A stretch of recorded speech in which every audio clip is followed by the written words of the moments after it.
Imagine a green paradise in the desert, where trees hang in the air and water cascades like waterfalls. This is the Hanging Gardens of Babylon, one of the 7 wonders of the ancient world. But was it real?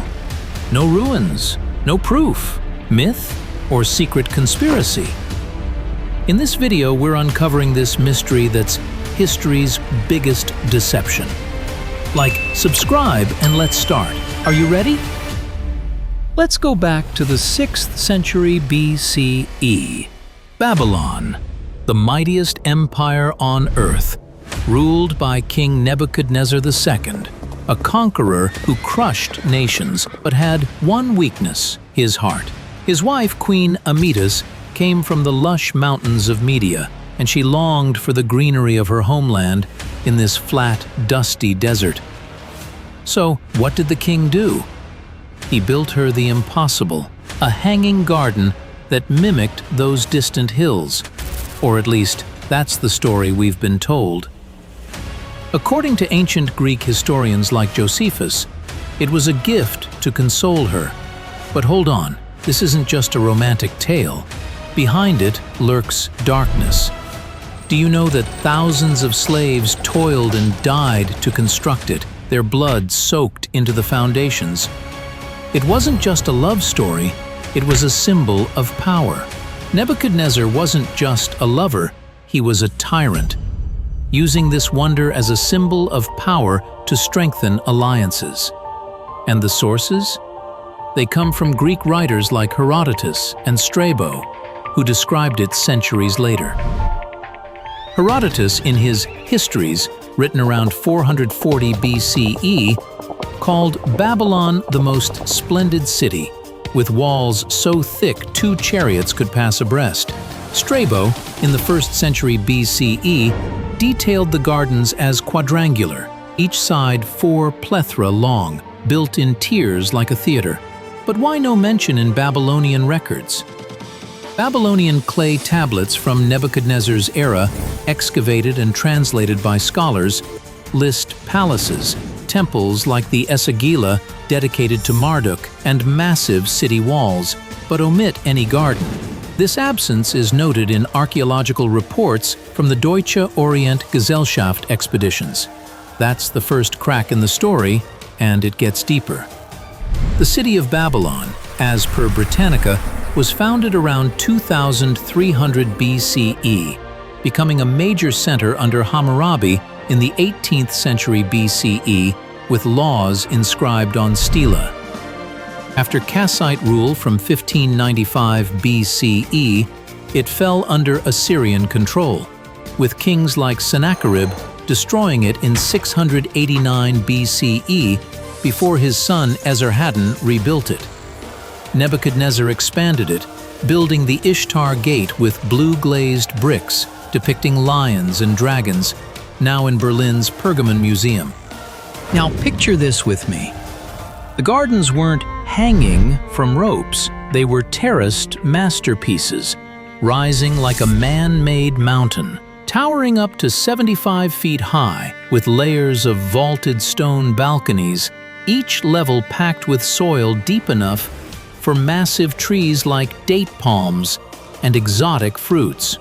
Waterproofed with reeds, bitumen, and lead to stop leaks, it was an engineering marvel.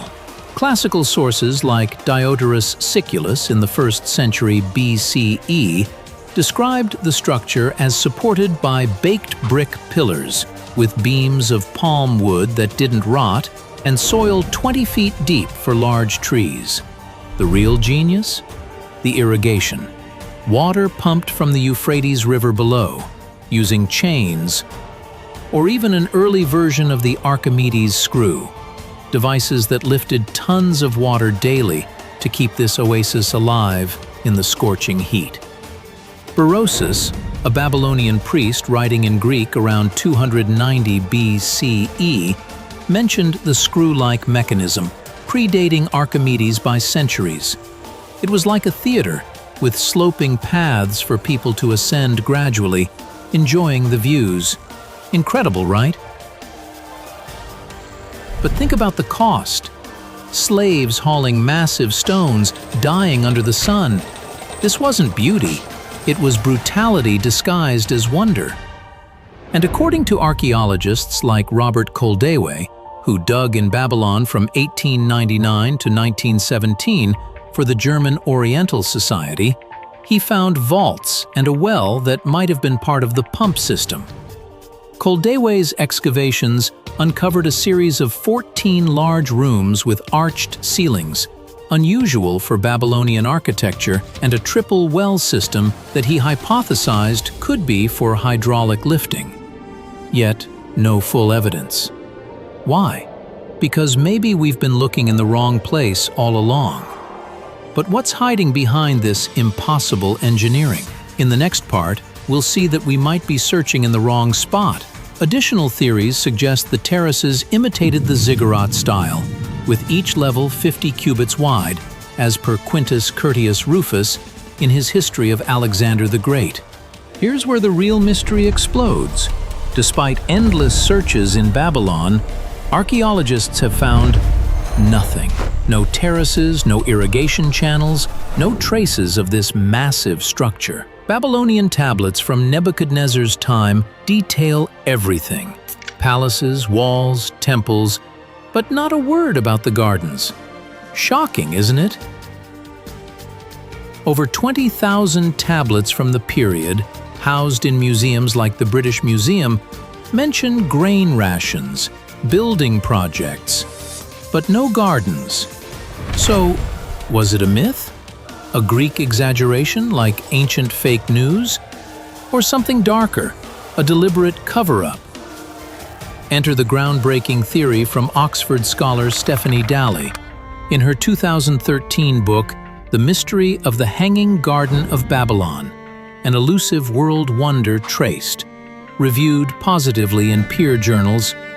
She argues the gardens weren't in Babylon at all, but in Nineveh, built by Assyrian king Sennacherib a century earlier, around 700 BCE.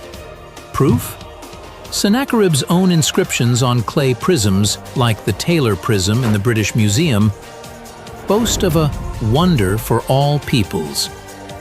The prism describes casting bronze lions and using screws of bronze and wood to draw water.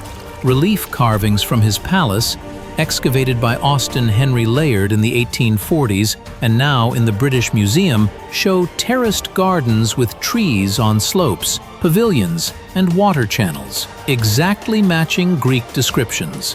One relief depicts a garden with date palms, conifers, and fruit trees, irrigated by channels from an aqueduct. He even invented bronze water screws for irrigation. And the topography? Nineveh's hills made it easier than Babylon's flats, with the Kosor River providing water via a 50-mile aqueduct system built with over 2 million stones. But why the mix-up? After Assyria conquered Babylon in 689 BCE, places got renamed. Nineveh became the New Babylon. Greek scholars, writing centuries later, confused Assyria with Babylonia, attributing it to Nebuchadnezzar. Alexander the Great might have seen the ruins near Nineveh and spread the wrong story, as recorded by his historians like Arrian. This isn't speculation. It's backed by artifacts and texts, including cuneiform translations by Dalley herself, who is one of few experts in Assyrian language. According to Stephanie Dalley's theory, it was in Nineveh. Proof? Assyrian carvings and aqueducts. If this is true, history books have been lying. What do you think? Comment below. If true, history books have lied for millennia. Doesn't that make you question everything? Dalley's work has been featured in PBS documentaries and Archaeology magazine, emphasizing how Greek sources like Philo of Byzantium in the 3rd century BCE may have misattributed due to political biases. Today, Dalley's theory stands strong, supported by those Assyrian reliefs and aqueduct remains near Nineveh. It explains the absence in Babylon because they were never there. Excavations at Nineveh by the University of Chicago's Oriental Institute in the 1930s found palace gardens with irrigation, aligning with Dali's claims. The legacy? These gardens inspired modern wonders, like vertical farms combating climate change. For instance, Singapore's Gardens by the Bay, with its super trees reaching 50 meters, use similar vertical planting and irrigation tech. Or the Bosco Verticale in Milan, Italy, with over 900 trees on high-rises, echoing ancient terracing. But the lesson is darker. History is written by the victors, and truths get twisted. In our world of misinformation, this ancient deception reminds us: question everything or risk believing lies.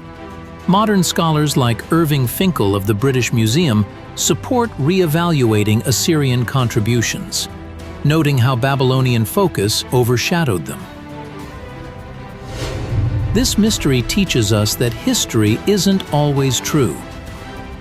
Next video, more secret mysteries. Subscribe now, hit like, share your thoughts in the comments, and share this so the truth spreads. Thanks, and remember, the real wonders are the ones we uncover ourselves.